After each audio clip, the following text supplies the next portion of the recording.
Yo, what's going on? It is 1 p.m. here in Crystal Lake, Illinois. It's time for another live stream. Today is Monday, March 3rd. Already a quarter, I guess it's not a quarter of the way through the year. We're 2 months done with the year. I went to the third month. This year feels like it's flying by. I kind of knew it would because I had a lot of travel going on. Most recently, I was just in Atlanta for just a couple of days to cover the USATF Half Marathon Championships. Just got back from that.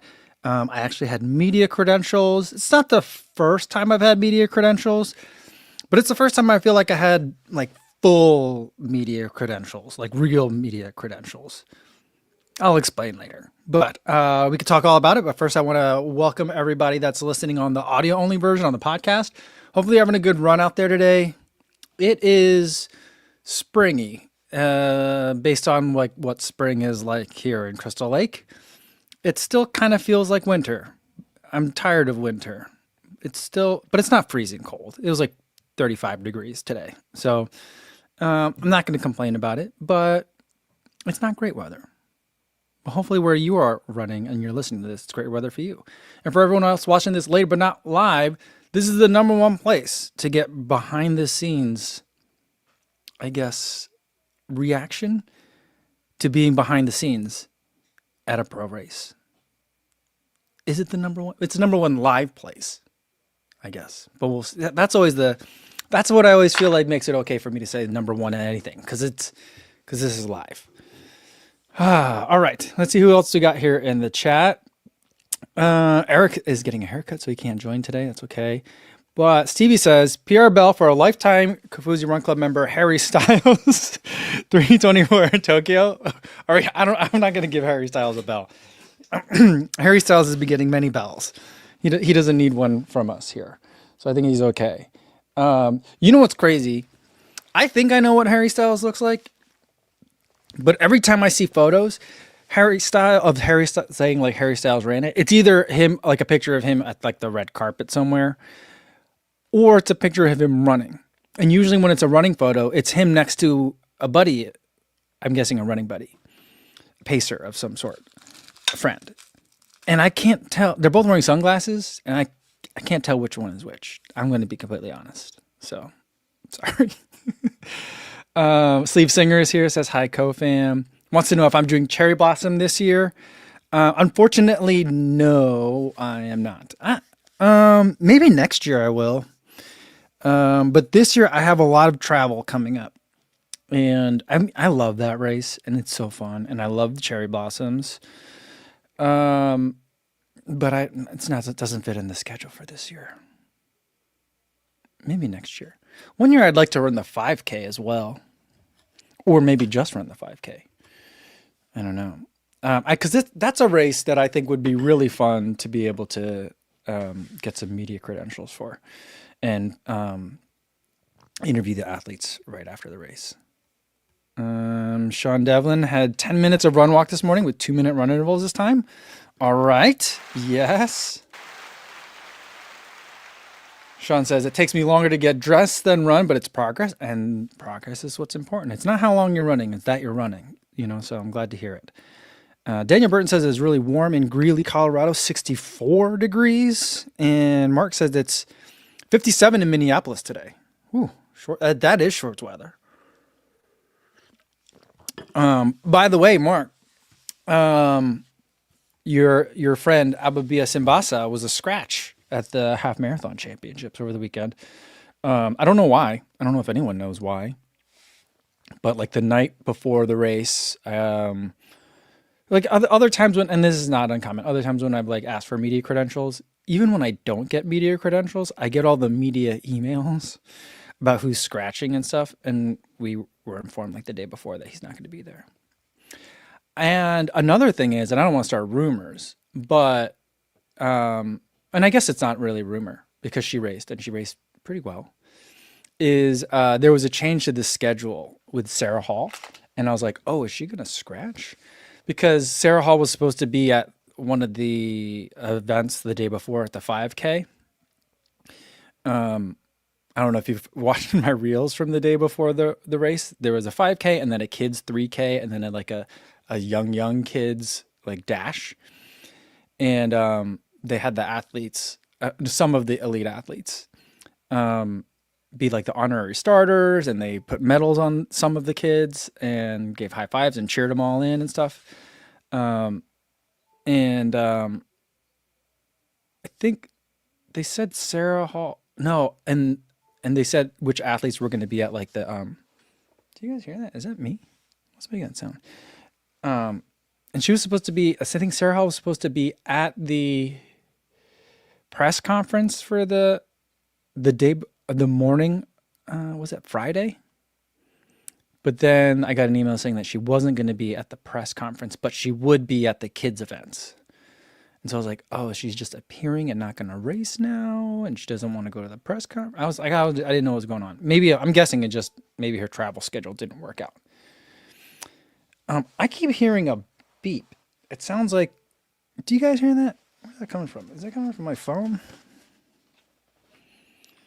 I heard it again.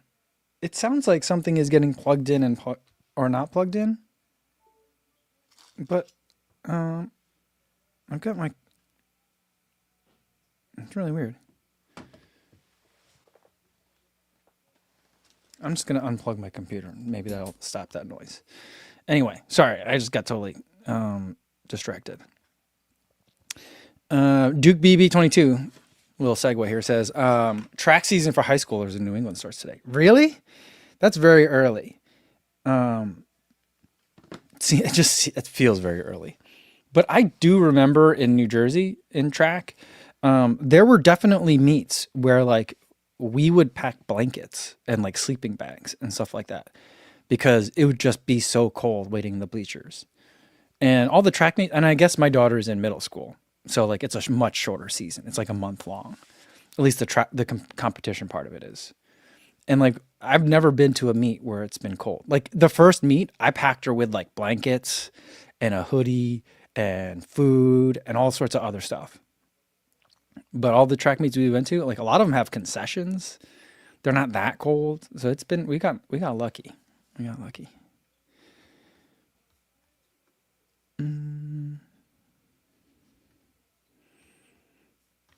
All right, Kurt's here. What's going on, Kurt? So I made a live. Woohoo! Good to see you. And Kurt says, "How about Jake from Ran to Japan running a 2:14?" Yeah, you know what's funny is that like he ran a 2:14, but he, from what it sounded like, he says he blew up. You know, it wasn't his. That's not his PB. I think he's like a 2:12 guy, right? Something like that. So I mean, I thought I remember people saying that it was hot in Tokyo. So 2:14 sounds pretty good. It looked like he got like a lot of people cheered him on the course. So good for him. I mean, that's impressive. 2:4. I mean, yeah, 2:14 is really good. It's amazing. And Mark says, sounds like a lot of people are complaining about Tokyo this year. Kind of shocking. They ran out of cups and people were drinking out of their hands or just totally empty aid stations. No good. I did see some of that too, where it looked like at the end of the race, some of the back of the pack had a hard time. And here's what I think's going on. One is I think it was a hot day. So people were drinking more, and so they probably went through more fluids than they expected. Right? But I think there's a new thing going on at aid stations, and I feel like it's a lot of people that are about my speed. People that are like a little bit faster than middle of the pack, that take maybe running a little bit too seriously. And I feel like there's a lot of like, grab a cup, throw it on yourself. Grab a cup, drink it. Grab a cup, sip a little bit, and then slam it on the ground. And I feel like a lot of people are going through like 4 or 5 cups at the aid station when it's a hot day. I'm trying to think if I've ever gone through that. I think I've definitely have been through aid stations like when I've been struggling. Like I remember that New York hot year. I remember I would just walk through the aid station. I'd grab a cup. I'd drink it all, you know. I would dump one on myself. And maybe I went through like 4 that day. But that was like 75 degrees that day. 73 degrees, something like that. That was hot for running a marathon. But I think that like even when it's not hot, I feel like I see a lot of dudes, mainly dudes, going through a lot of cups. And maybe that's just throwing off, like, I'm not saying that they should stop doing it. I guess I kind of am. But I think the thing is maybe that like it's as races are kind of like adjusting to what I feel like is a new behavior. I think it ends up that like, oh, we went through all of our cups already, you know. Vanessa says, had a wonderful weekend. Our second in charge for my karate style came to visit us, and Kirk Watson, our mayor, declared March 1st World Saido Day in Austin. So cool. That's cool. That's awesome. Glad you had a good weekend. And Rich said, it's my birthday today. Congratulations. Happy birthday. And Rich says, I uncharacteristically spent the weekend not running for once. Okay. Snowboarding in Whistler has left me more sore than any marathon I've done. I could see that. Who was I? I just saw something from someone that was like, I tried skiing and they'd been a pro runner for a long time and they never went skiing because they were worried about injury risk. And they were like, I went skiing one day and it's a good thing I never went skiing because I'm so wrecked after one day of skiing. Skiing's hard. Skiing and running, I think, is a hard combo. And Carl Sagi said, I ran Atlanta Marathon yesterday, a 14-minute PB. Amazing. Good job, Carl. That course is so hard. And I know the course has changed a little bit because of like the Home Depot backyard, like little plaza area that they made. It starts and stops and finishes there. But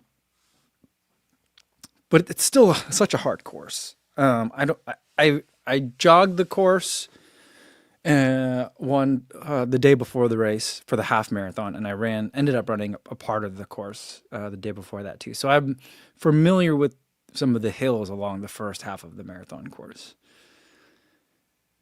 and a lot of them aren't terrible. They're I could deal with them probably during a race, but some of them get pretty punchy and annoying. So for anyone that even finishes, amazing. If you PB in Atlanta, also amazing. In the half marathon for the pros,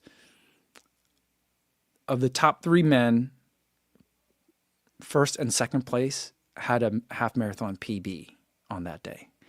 And on the women, same thing. First and second place, half marathon PBs. Amazing. Amazing.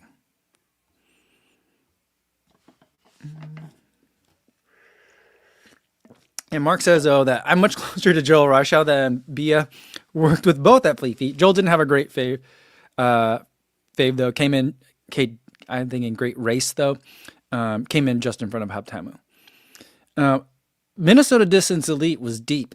I think they had 5 athletes competing between the men and the women. I think maybe only like Zap Endurance and McCurdy Train might have had anywhere close to as many people from the same group. I mean, I could be wrong, but like when they were warming up, I was like, oh, that's Minnesota Distance Elite. Midwest is here, guys. You know, so yeah. That's awesome. Yeah, he said that Joel came in right in front of Haptamu, and Mark saying, I'm not knocking Haptamu, I'm just stating facts. Yeah, I mean, I don't think Haptamu was happy with his performance either. I got to talk to him after the race, and it's kind of a bummer. This is my first time doing like mixed zone interviews of pros. I guess I've done like kind of mixed zone interviews last year at Boston because I was with Adidas and they had us. The Adidas viewing area is right on the finish line, like just right after it. And so it's so loud there. So I would scream at my friends that came through and I try to get them to talk to me for like a minute before like the race people were like, all right, you got to move through. And so I guess I talked to like Drew and Joe Greer and a bunch of people. I think I talked to Floberg. I talked to like a bunch of people as they came through in Boston last year. And that was really fun. This was a little bit different because I was in like mix zone. And I was talking to Haptamu and when I saw him cross the finish line, I thought that he had hit a PR. I guess I forgot what his PR was, but it was not a PR. He was 2 minutes off of his PR, which he had just set in Mesa. And then I talked to Clayton and he was very disappointed in his own performance. And I'm like, I don't know, man. You're training for Boston. I don't think you have to be hard on yourself. But I guess like he's at the level where he feels like he could have, and I thought he still could have been competitive for the top 3 spots, and he wasn't. Not yesterday, so he was disappointed. And it's hard to do that interview because I'm like, I don't mean to make you guys feel bad and have to talk about how you didn't have a good day, but I guess that's the job you're doing when you're in the mix zone. So I try to do it in the most respectful and compassionate way I can, because I'm really a fan of running first, not an investigative journalist, you know. So Stevie76 says, when you get media credentials, you should wear a fedora with a press card on top. I feel like being the YouTube guy that's there, I basically am coming in a costume already. I ended up knowing a lot of the people that were there shooting with media privileges or credentials. Like Kevin Gunawan was there. Aisha AI Shoots was there. I talked to Clayton's guy Andrew, who I met in Paris for the first time, but it was good to see him again. So like a lot of people knew who I was, but then other people were like, I think I've seen you around. Who do you shoot for? And I was like, I'm a YouTuber. And they're like, oh, okay. Well, I mean, so far most people were nice, but you know. All right, let me scroll down and catch up to you guys in the chat. Frank said both Clayton and Haptim seemed bummed. Yeah, they did, because I think with Hobbs he had actually he didn't taper through Mesa. I think he trained right through it, and still had a PB and came in 3rd that day. Which, I mean, it's Mesa, it's a smaller half marathon normally, but this year there was a lot of pros there, and he came in right behind Rory Linkletter, you know.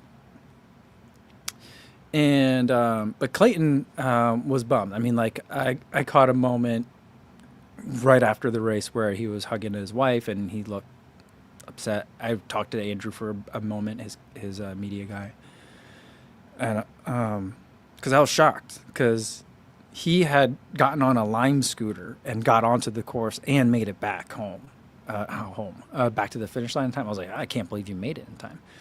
He's like, well, Clayton's not moving as fast as he wanted to today, so it made it easier. So I was like, oh, yeah. Milbert 5100 says, I can't wait to see Clayton's new shoes to release. Yeah, so I think what's interesting is, so I talked to Emma Grace Hurley, who was like, yeah, I'm running in running in a Metaspeed Tokyo edition. She's like, I can't wait for everyone to hear about it. And it was like the edge version of the shoe we saw John Courier win Chicago Marathon in. He ran in the Sky version. And I think Clayton's been running in that same shoe. His is just white. I mean, it could be another iteration of that prototype too. But for what I understand, the one that John Courier ran in, they were like, well, it's clearly pretty good. So I don't think they're changing it too much. But when Clayton talks about it, he's like, it's a prototype, development shoe. So it's funny, especially because Clayton has been showing a bunch of different protos in his videos. I don't know if you guys have noticed it. They're not hiding it, and they're kind of featuring the different protos that he's run in. Ones that I am not supposed to talk about even. And so I'm just like, okay, well, I mean, like if you're Clayton, I guess you get to do that. If you're me, you don't get to even acknowledge they exist. Jacob D has a question. Says, is Tin Man Elite disbanding? As far as I know, no. I talked to Reed yesterday. I didn't ask him specifically about that. But I did talk to...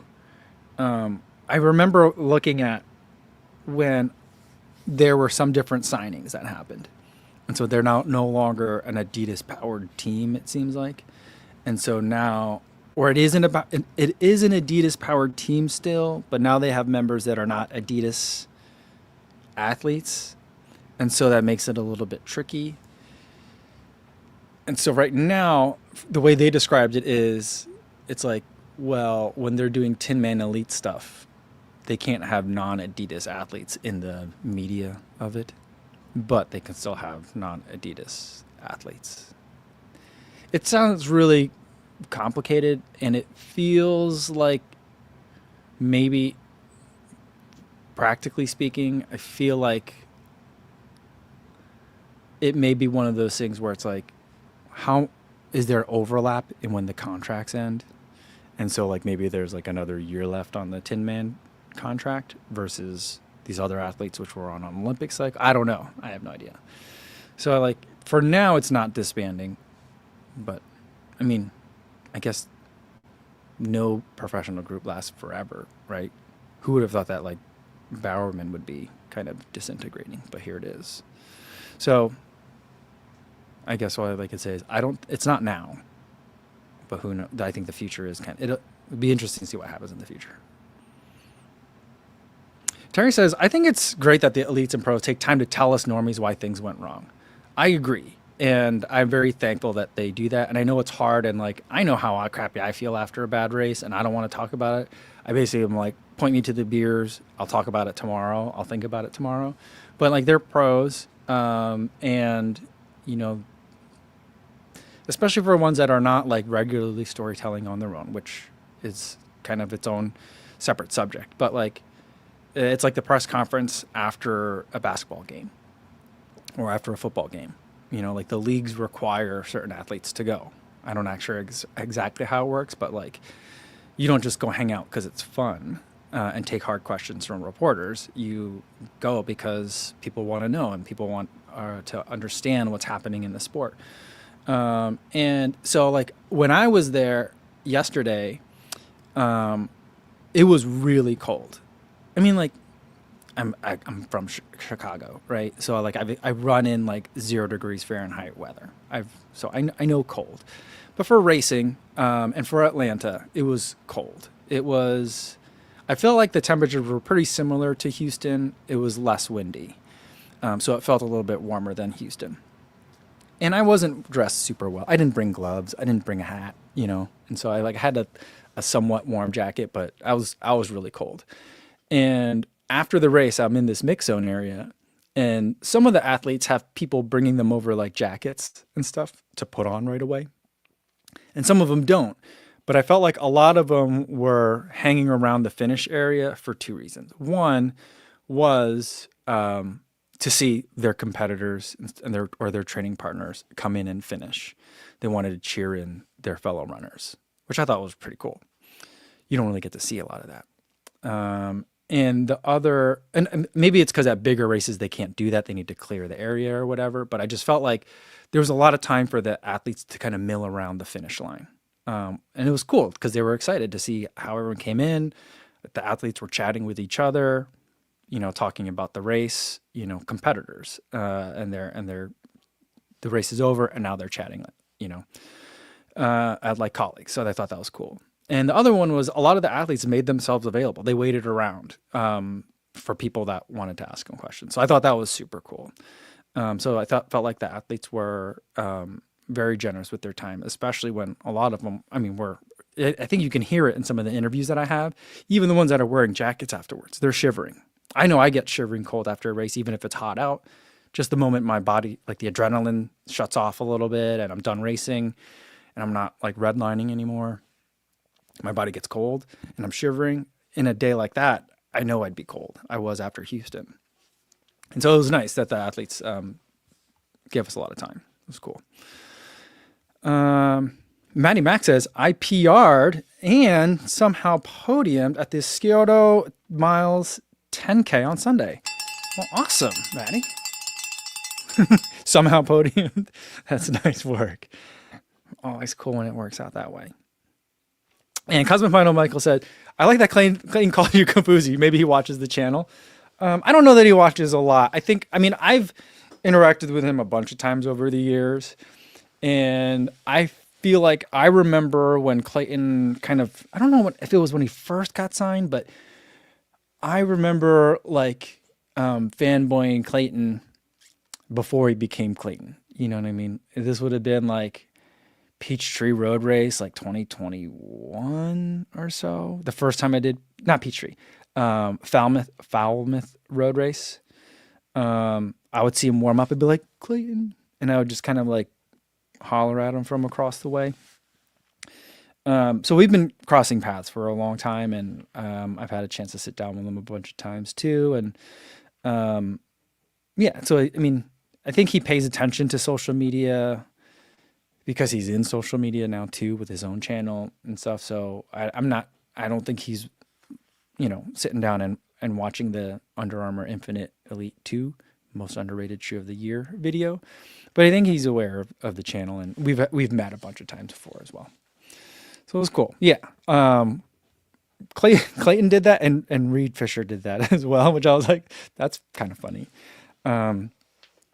It's nice. It's because I've seen Reed a bunch of times now too, in a bunch of different cities. And so it's just kind of, I actually have a lost interview, one that I recorded and then I never published it, during Road to Records because I had microphone problems.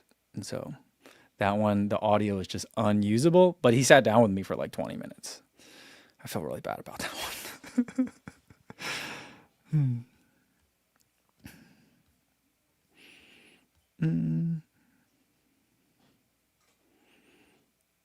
Brian, who was one of the team for video for the weekend, said when I was talking to one of the elite's parents yesterday and mentioned Kofuzi, they were like, "Yeah, I know him," and they thought I was an elite. And another parent said, "The shoe guy." That makes more sense. The shoe guy. Yeah.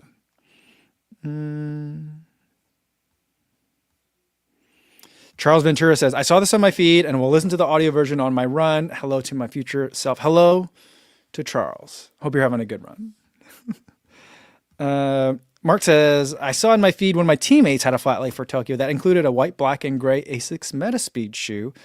Hadn't seen that colorway before. Is that new? White, black, and gray. I don't know about white, black, and gray. Because the latest Metaspeed ones are white top, white midsole, and then the black and red, or black and like orange red little patches by the toes. White, black, and gray. I'm trying to think of what that would be. Oh,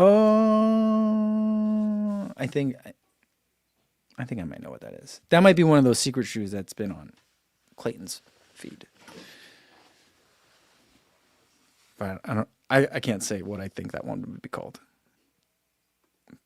But I don't know. Mark, send it to me. I'll see if I can figure out what it is. Yeah, Milbert 5100 says that Atlanta's roads are a lot like LA. Lots of filled up potholes. That is something that I noticed as Brian came with me when I was doing a little bit of course recon.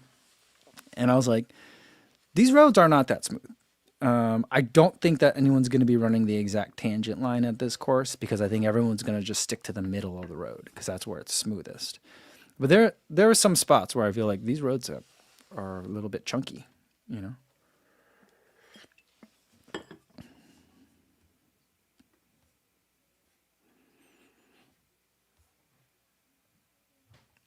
Kurt says, I have a buddy going over to Tokyo in May and might see if I can get him to score me an Asics S4. See, I think I'm surprised. So the Asics S4, which is a Japan only release shoe, as Kurt knows, and it released the year that I ran Tokyo, which I think was 2023. And I was under the impression that was going to be a 1-year release shoe only.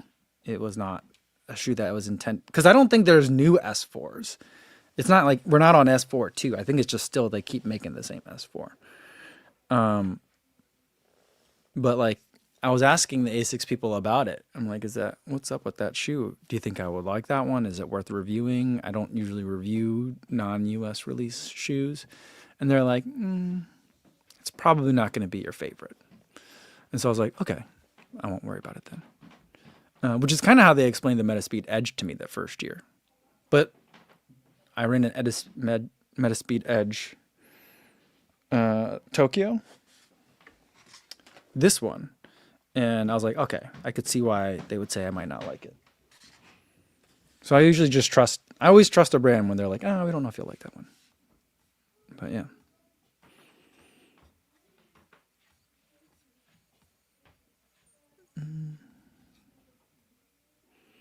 Andrew said, "Did I miss the box? I don't have any packages today. I think I do have packages to pick up, but I didn't pick them up yet. So I feel like we would go over talking about the half marathon championships. If you guys have any questions or just more stuff you want to talk about, or I could just start telling you stories, and then I should probably just start telling you stories, and then I got a funny story, and then I do have some. I have 2 entries to add to the fastest known marathon sheet, which I should probably start getting ready anyway. I'll get my Google Drive open up and find the sheet because we got to add. I think I have 2 more. There's probably more than I need to add. I probably need to comb through the finishers list at Tokyo and see, but I haven't done that. I hadn't thought to do that, but 2 times came to mind right away, so I got to take care of those. But here's the funny story. So there's the elite tent, and they have a little warm-up area, and I'm hanging out there in the morning before the race starts, and I would see the athletes come out of their tent, go do a warm-up, and they'd come back in like 20 minutes. And usually, right when they came back, they would head to the porta-potty line, because they had kind of like 2, banks, or wouldn't be the right word, 2 pairs of porta-potties kind of like set up, because they also had like a little fenced-in area, a grassy area where they could do some strides, other stretching and stuff like that. And it was kind of funny because the way it ended up working and the way everyone's warm-ups were going, the elite athlete bathroom line started getting really long. And it was like the race started for the men at 7:15 and the women kicked off at 7:18. And they said at 6:55, they were going to walk the athletes over from the elite tent to the starting corrals. Because it would take some time to kind of walk through, and they'd have to cut through right by the crowd and all that stuff. So it took a little bit of time. It's like 6:50. And there's still like, at each pair, there's 2 pairs of porta potties. At each pair of porta potties, or maybe it was a triplet of porta potties at each, the line for the bathroom was like 10 athletes deep. And so a little bit, like 100 yards away from the elite athlete tent, there was the regular bank of porta potties. And at one point, I hear an announcement coming from inside the elite athlete tent saying, like, all volunteers, if you can hear me, come outside the tent and help us carry some porta potties over. So they're like, like you hear like the screeching of it, like going back and forth, because they're like kind of shuffling and scraping these porta potties from where they were like 100 yards away and bringing them over so that the elite athletes could use them. And I was like, that's pretty amazing. I don't know how much liquid is in there. I don't know how heavy those things were going to be, but Atlanta Track Club did a fantastic job, I think. I mean, from what I could see, in making sure that the athletes were well taken care of. And they made sure that they brought, I think, 3 more bathrooms over for the elite athletes. And like as soon as they got there, like a bunch of athletes kind of like hurried up and got in line there too. And I was just like, pros are just like us. They're worried about going to the bathroom one last time before the race. And it's getting a little bit tight time-wise. And it sucked. But like, it didn't suck. It wasn't that bad of a big deal, I don't think. But it was just kind of amusing to me at the time. I just think that bathroom lines are kind of funny. Andrew said, carrying the porta potties, that's a no for me, Doug. I know, because I'm just like, there's liquid in there, and those porta potties have been out for 2 days now. Because yesterday there was a 5K, and then also a 3K, and then the kids race. So there was like people there all morning yesterday, and as like athletes had been kind of doing their shakeout runs and stuff, I'd see people going in and out. So like, it's possible. I mean, those bathrooms were likely have been used. And so I'm just like, oh, what if you get in there and you're like, oh, I'm glad they brought a bathroom over. And that's like everything's soaking wet. I should have taken a look inside, but I didn't want to. Cosmo Michael says, was there any difference between the elite porta potties and the non-elite ones? No, they were just the same ones, same exact ones. They just had, theirs were in like an area that you had to have credentials to get into. So the line would be shorter. But in this case, it wasn't shorter. So.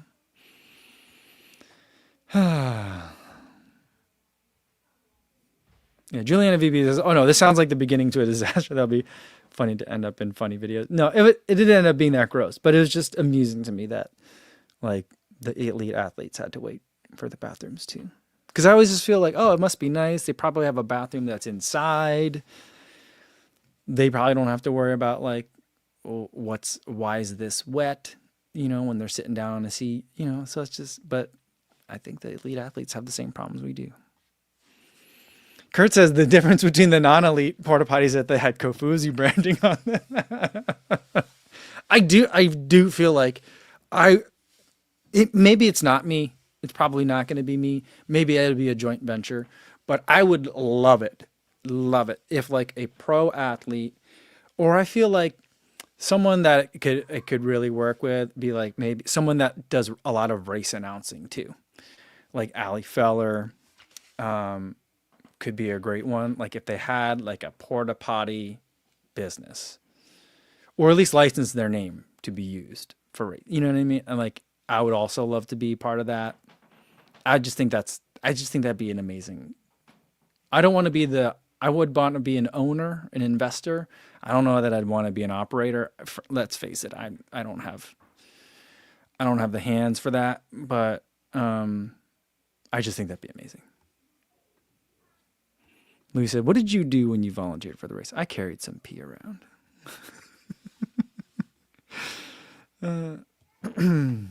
Stevie76 says, how did you get volunteer hours? I carried porta potties. I mean, it was amazing. They did a good job. And from what I've been, I mean, the setup for this race is pretty amazing because like, the elite athlete tent is like right outside the athlete hotel. And the athlete hotel is like looking down at the start line. You know, like if you were just like visiting Atlanta and staying in that hotel, it might feel like it's kind of out of the way. But if you're there for a race that starts and ends there, it's amazing. And so I just thought that it was like, it kind of just felt like a runner's campus the whole weekend. And I thought it was really cool the way they have it set up.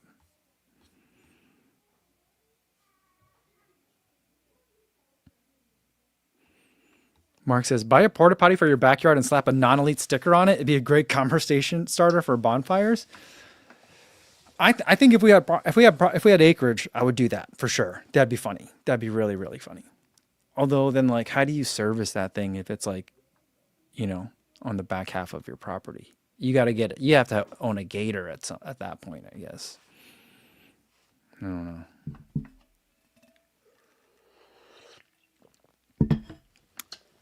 Kurt says, the alley porta potty would be pink and glittery. The Kofuzi one will be black and white. I don't know. I feel like the Kofuzi branded porta potty would be fancy. It would be nice. I think the fanciest porta potties I ever saw, and I feel like this is where I think it could go, is if a race wanted to offer like a VIP package. Like Chicago Marathon has a Skyline tent that you can buy access to, which I always recommend everyone get it. Because you get your own bag drop and your own porta potties, and there's free food and booze afterwards, or beers anyway. But when I was in Malaga for the Meta Time Trials event, they had basically like these like kind of like bathrooms in a trailer that would just sit on a flatbed truck, and you would like walk up a couple of stairs, and you'd go into a bathroom, like a real bathroom. And I was like, see, that you could charge a real premium for that. It's going to be more expensive to operate than just a regular porta potty. But I feel like that's you know, that's how you have a couple of those for your elites, and that's how you get the contract. And then you just have regular bathrooms for the non-elites, you know, and that's what sets you apart. That's how you win your market share, you know. Daniel Burton says, you know, if I was waiting in line, I would have ran back to my hotel room to go to the bathroom. I wonder if any athletes did that. That's interesting. because the hotel was pretty close. It was like right there. Vanessa says, my grandpa got stuck in a porta potty once. My dad took a sweet time laughing before he got him out. That is pretty funny. I like it. And Johnny Dodgen said the Kafuzi potty would have a supercritical EVA toilet seat. Of course, it's a squishy one. That makes complete sense. The kind that makes like a sound when you sit.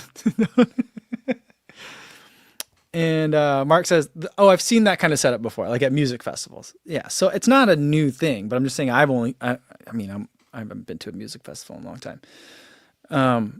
But yeah, something like that, you know. Tracy said the cost for the Skyline tent at Chicago almost doubled this year. Still worth it. A double, I would say like, if it's a rainy day, it's definitely going to be worth it. If it's a nice day, probably not. But I probably would still buy it. Yeah. Just because like then you're inside a tent and it's warm in there. And also the year that I did, one of the years when I did the Skyline tent, I think the first year I did the Skyline tent with my running buddy. That was the year Ruth Chepengetich set the world record on the Chicago Marathon course. And they bring out the athletes so you could take photos of them and they say hi to everybody. So it's pretty cool. So you get a chance to, you don't really get to meet the pros. I guess maybe some people do. I didn't. So you get that. And I think there's massages in there too, or at least there was one year. But yeah. You guys have a lot of business ideas or service ideas for this Kafuzi porta potty service. Super Ninja wants a knit cover on the seat. That's a worse place for knit. Yeah. And Brian says, imagine a porta potty with built-in Normatex. You just put your feet in there and like in some stirrups. Steven C says, Kafuzi shouts encouragement. Let's go. And Cosmic Pineapple Michael says, I was at the Boston Run Show this weekend and there was a guy selling portable bidets for trail runners. That makes sense. How was the run show this weekend? I saw some people. I think Herm was there. Herm got interviewed by local TV there. Dave Dillon, Chase the Summit was there. Tina Muir was there. I think a bunch of them went plogging. But I haven't seen too much more other than that. Hope you guys had fun. All right.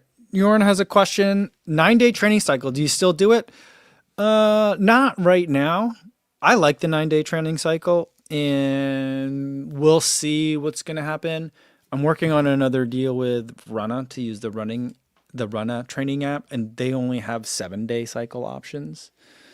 So, I'm not so picky that I'm going to be like, well, I'm going to turn down this deal because I need 9 versus 7. I prefer 9, but 7 is not terrible for me because I have a flexible schedule. And I think I can, well, I guess you need a flexible schedule to do a 9-day cycle anyway. But yeah, I like it. We'll see if I end up doing what I end up doing for training for Sydney. If I don't have like someone else coaching me, and if I'm coaching myself for Sydney, I'll do a 9-day cycle probably. Drew says in the Kafuzi porta potty, I don't understand. I do understand, but it's amazing that I want to tell you guys about the half marathon championships. You guys just want to talk about porta potty business. Drew says the back of the door needs a big picture of Ko staring at you and saying, "You can do this." I can. I will. And Andrew Scott says a portable bidet just sounds good in theory, but awful in reality. I mean, like, what do? You slap it on your back and you run with it and it sloshes around. It helps you bury it, right? I mean, that's what you're supposed to do, right? If you're like through hiking, you bury it. I don't know how that stuff works. I'm not a camper. My daughter is going to go to a rock climbing camp this summer. and one of the other dads that's kind of organizing all the other kids on the climbing team that my daughter's on, to go like the same week to this camp. It's like, you guys got a tent, right? Because apparently it's a sleeping, like a tent camp, not a cabin camp. And I was like, yeah, I think we do. I use it for backyard camping once, but I think we still have all the pieces. And he's like, you guys got sleeping bags and stuff? I was like, I'm not sure. I'm going to have to check, but we can figure it out. So like the idea of like me figuring out a portable bidet for multi-day hiking, I don't know. Or multi-day trail running, I don't know. Kurt says, someone put that portable bidet in a run club white elephant, and we wound up doing shots out of it.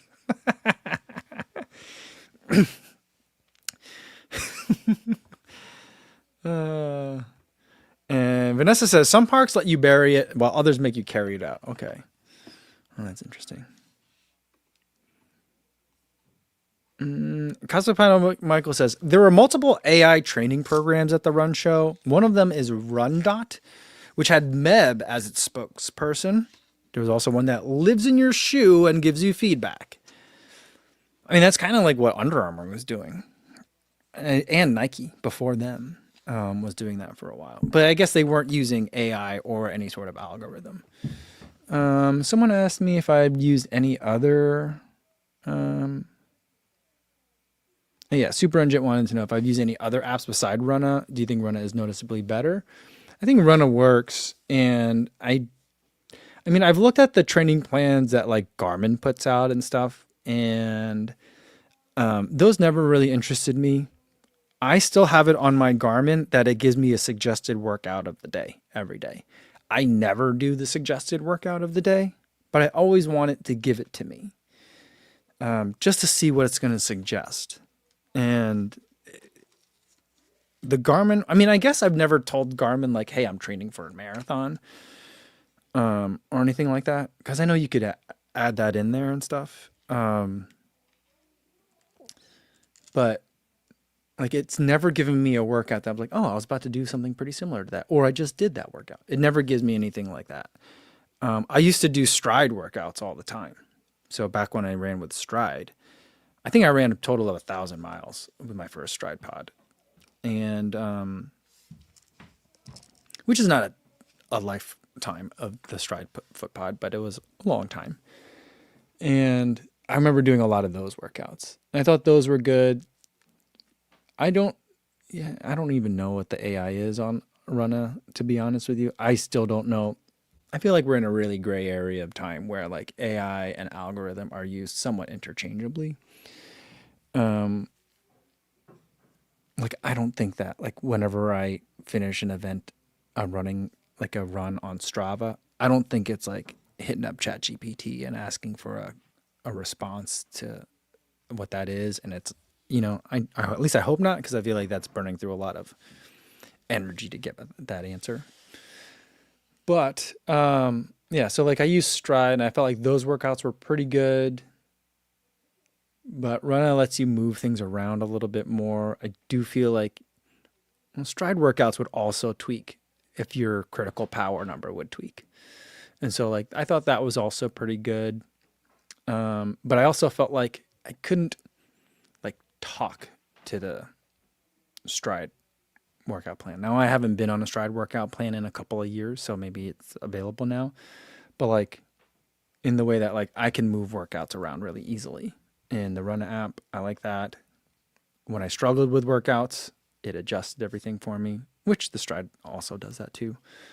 And so like, I just feel like with the Garmin one, I'm like, where is it getting my workouts from?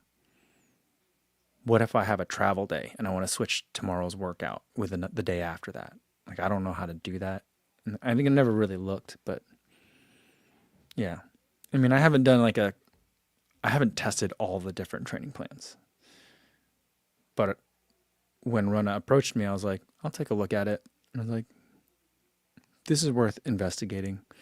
And I was like, I like this. So it's like, I haven't tried all of the different plans, but this one works for me.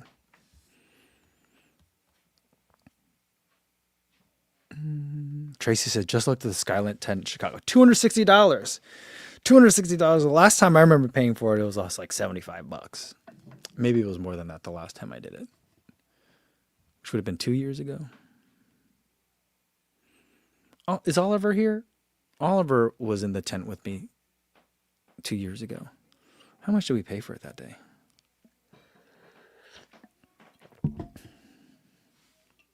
Matt Byer says, I was going to plug into Garmin, but my goal 10K time was faster than the fastest time on Garmin's app. Interesting. And Jay Key says, is the Hoka Cielo X1 a good speed trainer and first racing shoe for a sub 4 first time marathon? I think it's a great option. I like that quite a bit. And Frank says about the Skyline tent, it includes 2 meals. Yeah. So like when you get there in the morning, you get your own bag drop, you get your own toilets. There's seats around tables. So you have a place to sit that's not on the ground, and you're shielded from the elements, whether it's cold, windy, or raining. And there's like bagels and coffee and Gatorade and tea and donuts and fruit. There's a big spread. And then when you get back, there's like sandwiches and chips and like veggies if you want raw veggies, and there's a lot of food there. And then there's beers. I want to say there was Michelob Ultras and Goose Island, the 312 beers, or the marathon beers, which I think are just the 312 beers with a different can label. So there's a lot of stuff, and you can hang out there for hours, so like, depending on how many beers you want to drink. The thing is, like, if your friends don't get it, then you're like, I guess I'll slam a beer and then go see my buddies, right? But if you get all your friends to do it, then you just hang out there all day. And there's like a outside area of the tent too. So if it is really nice, you can hang out outside in the tent, area, and hang out and have a bunch of beers. So that's nice. GMWBZ says, did you ever find the plate in the Mizuno Neo Vista bother you on long runs? It bothered me on all runs.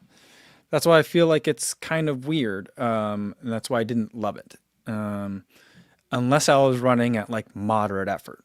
I feel like that's what was my ultimate conclusion, is that it could have been a really soft cushioned shoe, but the plate does a lot of work, and work that I don't like. So the plates never have agreed with me with Mizuno. And so I notice them a lot when they're in there. So that's why I like the Neo Zen a lot more. It's not exactly a Neo Vista without a plate, but it's pretty much. And so that's why I like that one more. Patrick said the Skyline was $260 in 2024, and I said absolutely not, LOL. Maybe if they gave you free Alpha Flies. I think you get a massage too, But yeah. And GMWBZ says, I'm considering replacing my Boston 12 with the Neo Vista. Those are very different shoes. I'd say the Neo Vista is closer to the SC Trainer version 1. So if you're familiar with that shoe, than it is anything else. That's probably the closest thing. Other than the Neo Zen, but if you haven't tried the Neo Zen. But I guess you would kind of use those two shoes similarly, but the feeling is really different, I think of it like rallycross, when you got like those cars that need to go over all sorts of really weird terrain. I guess rallycross is maybe not it. Like the Dakar race that goes across like Saharan Africa. You could do it on a dirt bike. You could do it in a giant truck. You could do it in a Jeep. You could do it in a rally car. They're all trying to do the same thing, get across the desert as fast as possible, but they're doing it in very different ways. And so like the Boston 12 and the Neo Vista are trying to do the same thing, but they're doing it in different ways. That's how I would say it. Jay Key says, do you think the trend of Superfoam and daily trainers is going to start being more widespread after the Adidas Evo SL? I think that the question has a presumption in it that's incorrect. I think the presumption is the Evo SL started putting Superfoams in daily trainers. And that's not true. It's already been happening for a long time. Look at the first turbos, but React foam, the Nike Peg turbos, back in like 2019, 2018, right? 2019, something like that. They had ZoomX with React in the shoe. The Fuel Cell Rebel uses a PBUB blend, but it's part PIBA in there. There's lots of shoes that are already putting PIBA or PIBA blends in daily trainers. Think about even like the Endorphin Speed using PIBA, beaded PIBA in the shoe. And so like in a lot of daily trainers, and the Endorphin Speed isn't exactly a daily trainer, but it's a tempo shoe, but it's not a race shoe. And look at shoe. Yeah. So I just think that that's one thing that it's not, the Evo SL was not the first. Do I think more will put them in there? Yeah. And I think probably a lot of that is that I'm guessing costs have gone down. They figure out a way to manufacture it at scale, or maybe just by manufacturing it at bigger scale, they're able to manufacture them in a cost-effective way so that they could put them in daily trainers at daily trainers elevated, but daily trainer elevated prices. So I think there'll be more. But the Evo SL is not the first, and I wouldn't even call it the most consequential of shoes to put. I'd say probably the Turbo or the Invincible will be the more consequential ones. You know, yeah. Cosmic Michael says the Spectre version 2 is 100% PIBA. So is the Cyclone has been since version 2, which was like a 3-year-old shoe now. You know, yeah. So. Jakey says, yeah, I was vaguely aware of Superfoams being used in older shoes, but I feel like the Adidas is indicative of that price coming down. Yeah, I mean, I think that the fact that that shoe sells for $150 is pretty amazing. So that is notable, and I do think it would be notable for that reason. But like, I think it's been a trend that's been going on for a while. I've had conversations with brands where they're like, "Do you think we need to go super like?" I mean, at first it was like, "Do you think we need to go super critical?" And now it's like, "Do you think we need super foams in our daily trainers?" And I won't say which brand, but I was like, if the shoe works, it doesn't have to be P-Bax. It doesn't have to be PIBA in there. I mean, so like think about the Mach 6. I love that shoe. It's compression molded EVA, you know? And so like, if the shoe works, geometry makes a big difference. If they're not trying to make it a 600-mile shoe, I think there's really great things you can do with other materials. But it's an easier sell, and the margin might be high enough now. You could be like, it's all PIBA. Maybe it's bio P-Bax, which I feel like is not all that great of a product. But you could say it's all PIBA, and charge a high markup for it. You know, so I think we'll see more of it. But I also do think that that's going to be a trend. And Jakey says, hey, I'm getting the Mach 6 in less than a week. See, I feel like it's such a good shoe. Mine's right here. I haven't run in it lately, though, to be honest. But I've been flooded with lots of shoes. I'm still really far behind. Okay, let's add some shoes to the fastest known marathon list before we end for today. Oh, man, I'm going long. Okay, so we've got... See, I still think this process takes way too many button clicks. All right, so we've got 2 new results from Tokyo that I want to talk about. First is... Oh, there's 3 actually. Because who was the Tokyo Marathon winner? Tadesse Tekele? Is that his name?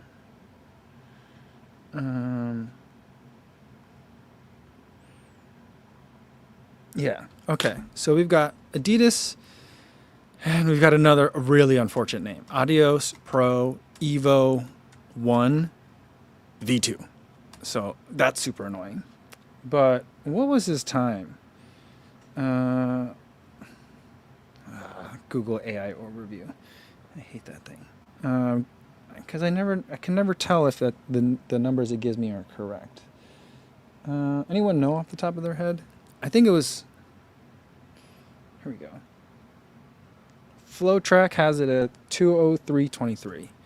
2:03:23. Tadesse Tekele. And that's Tokyo 2025. And I don't know if there's any women that ran it.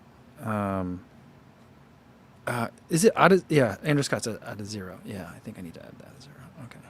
Adidas Adazero Adios Pro Evo 1 V2. It's such a ridiculous name.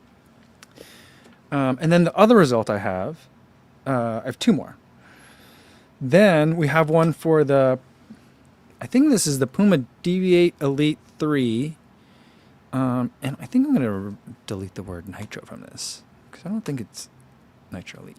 So I used to have Hendrik Pfeiffer as the fastest to run in that shoe. He actually ran Tokyo this week as well. He also ran Houston. He ran Houston in like, he was so cold, he ran it in like a turtleneck or something like that. But we have Tsubasa Ichiyama.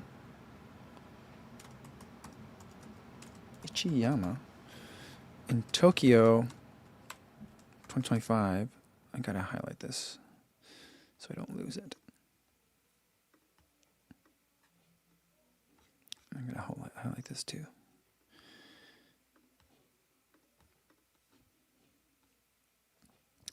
Tsubasa Ichiyama ran 2:06 on the dot. He should have run 1 second faster, because then to say he ran a 2:05 sounds so much more impressive.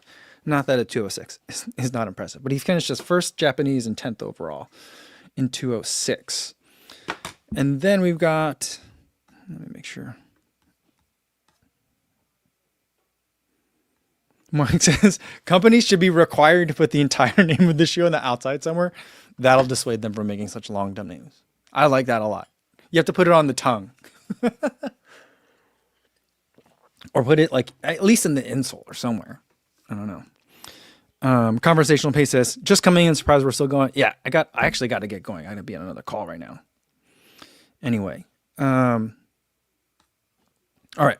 I just reminded me, I got to go. I have another call right now. So we'll have to finish this later, but I will finish it tomorrow. I've got one more name to add in the non-binary category from Tokyo. Pretty nice result. So we'll do that tomorrow. And hopefully my full race video, I'm debating whether or not to do a runner's weekend. I might, just because I haven't gotten credentials like this before, or like full credentials like this before, where they kind of let me go almost everywhere. So I might make a runner's weekend as well, but the full race video will hopefully be out tomorrow. And then I'll see you guys again on Thursday for another live stream. All right, guys. In the meantime, be safe there, everybody.